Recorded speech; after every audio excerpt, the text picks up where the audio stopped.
So tell me the backstory about your grandfather in New Orleans.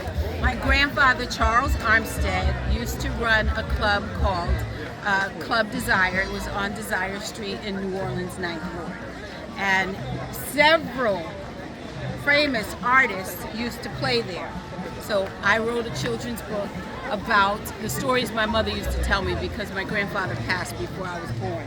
But Fats Domino started his career in my grandfather's club. He and my grandfather were good friends.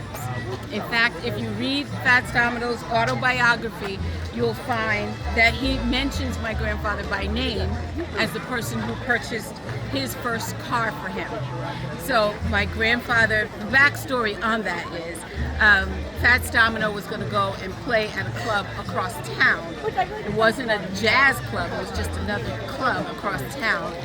And my grandfather didn't want him to leave Club Desire, and Fats didn't have a car at the time, so he purchased a car to keep Fats at the club, playing every week.